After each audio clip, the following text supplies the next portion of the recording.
Карен Уау, поздравляем. Еще меньше суток назад ты играл в финале в Торонто против Бена Шелтона, а теперь уже в жаре Цинциннати. Наверное, ты чувствуешь коктейль из усталости, много разочарования, но главное — радости. Это все сразу.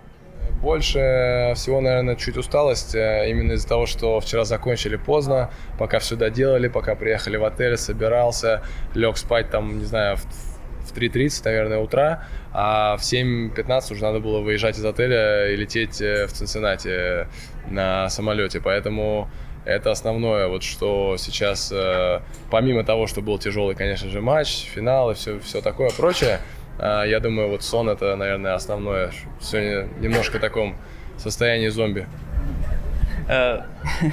Когда мы говорили в начале турнира в Торонто, ты очень осторожно подбирал слова. Нужно было привыкнуть к хардкортам, колено было в порядке, но не идеально. Но ты со всем это справился просто отлично. Что ты скажешь сам? Я бы сказал, до сих пор не привык к хардовым кортам.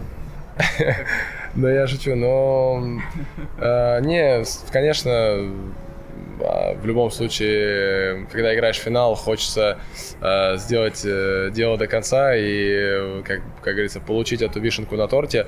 Но, опять же, я также отдаю себе отчет, что была хорошая, даже не неделя, а 2 недели. У нас эти мастерства уже идут сейчас почти по 2 недели. Хороший турнир. Я, правда... Если бы мы говорили до начала турнира, помню, ты мне, по-моему, задавал вопросы, какие результаты были бы для меня приемлемыми и хорошими, то, понятное дело, я бы сразу же подписался на финал. Поэтому все относительно, хорошая неделя, вот, только позитивные эмоции, и вот готовимся уже к Цинциннати через день начинать. 2 очень тяжелых матча подряд в Торонто против Зверева и Шелтона. Ты устал, но видно, что и игра, и физическая форма на месте сейчас. Кому, кроме тебя самого, стоит сказать спасибо за это?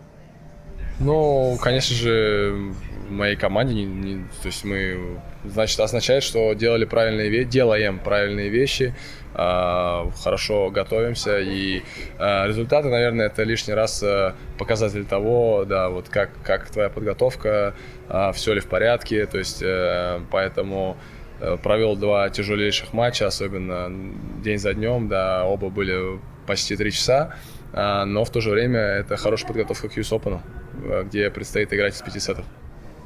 Последний вопрос. Ты снова близко к топ-10. Опять, кстати, упомянул и Бен на церемонии в Торонто. Можешь посмотреть на это достижение шире? Как оно выглядит в контексте всей твоей карьеры? Ну, конечно же, это важно. То есть я не раз говорил, что задача всегда стоять как можно выше. Соответственно, ты ставишь перед собой какие-то цели на краткосрочный период, на долгосрочный период. Поэтому вернуться в десятку, как мне удалось в 2023 году, потом была вот травма на 3,5 месяца, и как бы из нее вылетел. И поэтому сейчас, спустя, опять же, 2 года, к этому шел, это желание и цель, она стояла, поэтому, опять же, не надо на этом останавливаться, но всегда хочется, вот когда ставишь перед собой какие-то цели, если удается их добиться, идешь к следующим. Поздравляем и успехов в Цинциннати. Спасибо большое.